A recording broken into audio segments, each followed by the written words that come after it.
The world was in chaos. Cities overflowed with corruption, violence, and greed, as people lived solely for their own desires, heedless of the consequences. Murders, betrayals, injustices. All of this had become part of everyday life. No one cared about right or wrong anymore. Earth, once a paradise, now resembled a battlefield where good struggled to survive but lost ground every day.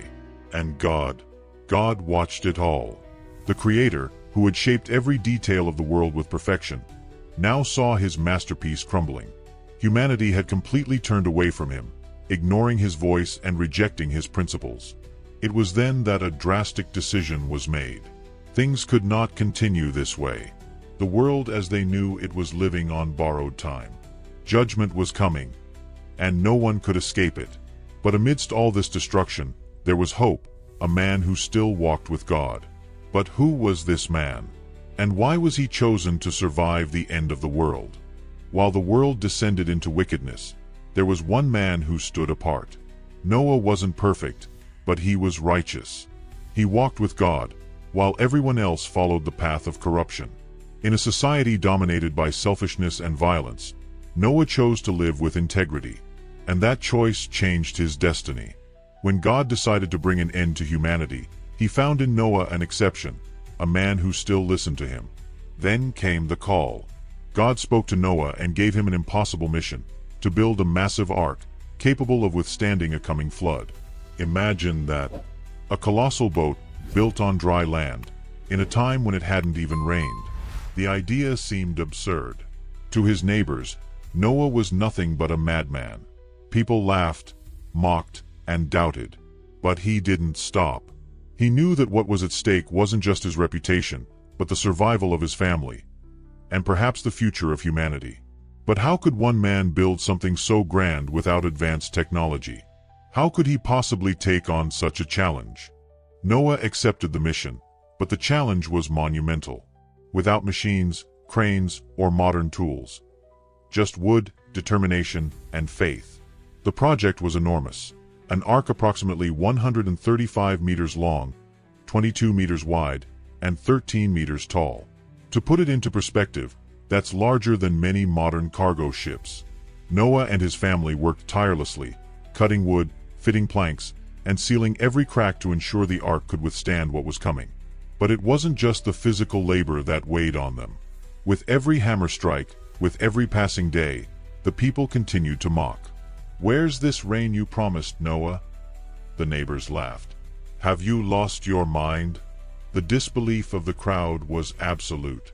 Noah not only had to bear the physical burden of construction, but also the psychological weight of being seen as a fool. Yet he remained steadfast. He knew that God never failed to keep his word. And then, something mysterious began to happen. Something no one could explain. Suddenly, without anyone understanding how or why, animals began to appear. In pairs, just as God had commanded. Lions walking side by side with lambs, birds crossing the sky in perfect synchrony, reptiles slithering toward the ark. It was an unbelievable sight. Those who witnessed it were left speechless. How did these animals know where to go? Who was guiding them? Even in the face of this living miracle, the people still refused to believe. Some watched with curiosity, others thought it was just another coincidence. But most laughed. Noah remained the butt of their jokes. He tried to warn them, the end was near, this was their last chance to repent. But no one listened. The time of grace was running out. And then, the sky began to change. Dark clouds formed on the horizon. The air felt different. What came next would change the course of human history forever. The first thunderclap tore through the sky like an unfamiliar roar. The ground shook. The people, who had once mocked, now looked up with uncertainty. Then, the first drop fell. Small, insignificant, but soon, others followed. Suddenly, the rain wasn't a light drizzle. It was a furious deluge, an uncontrollable force unlike anything anyone had ever seen. Rivers overflowed, puddles turned into seas, and the ground gave way beneath the feet of the unprepared. Noah and his family entered the ark, and the door, that massive, heavy door, closed on its own. Outside, desperation set in. People ran, pounded on the ark, begged for a chance. But now it was too late. Their fate was sealed. What was once laughter turned into screams. What was once doubt became certainty. The biblical prophecy was unfolding before everyone's eyes. But what was it like inside the ark as the world crumbled outside? What did Noah and his family feel as they heard the cries echoing through the storm? What if you could attract everything you desire? Success, prosperity, and the life of your dreams are within your reach. Discover how to use the law of attraction the right way and transform your reality once and for all.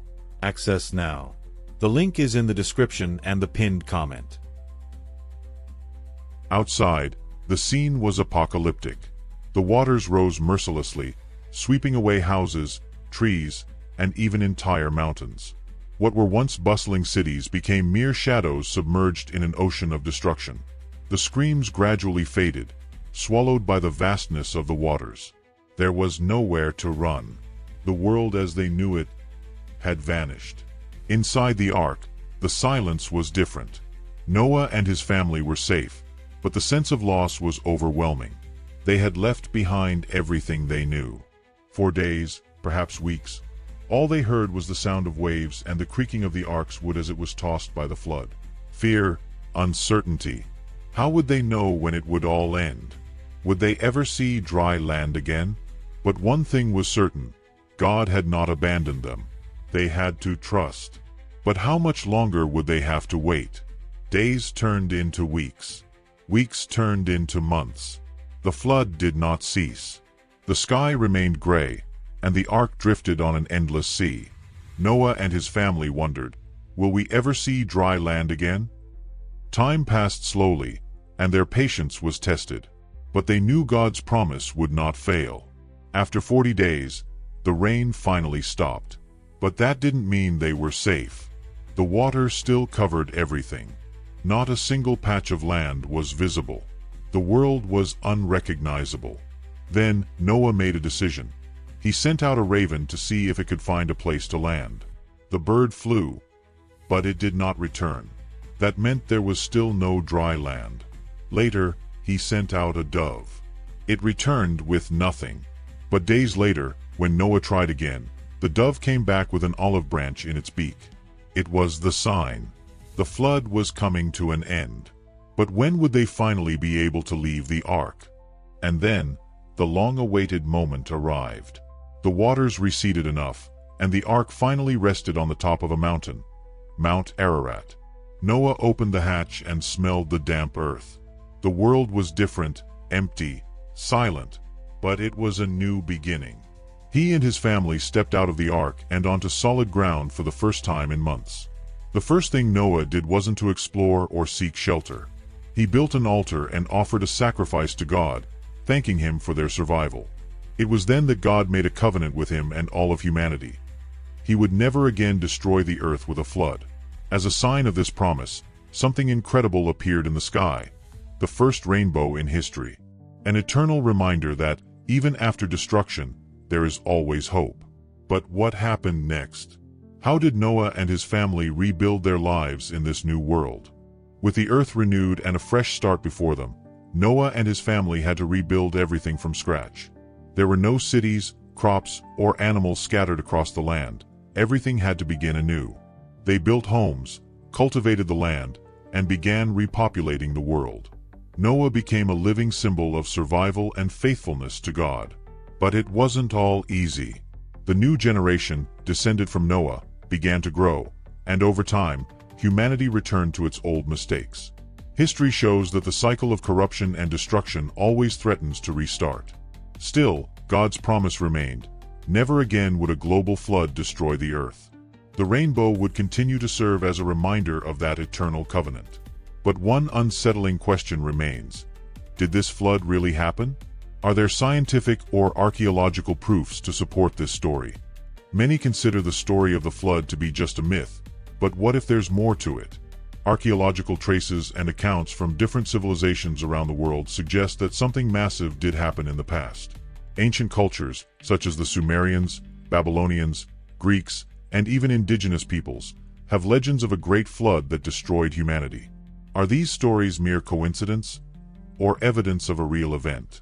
Researchers have found signs of a possible catastrophic flood in regions like the Black Sea and the Middle East, where submerged traces indicate that ancient civilizations may have been wiped out by water.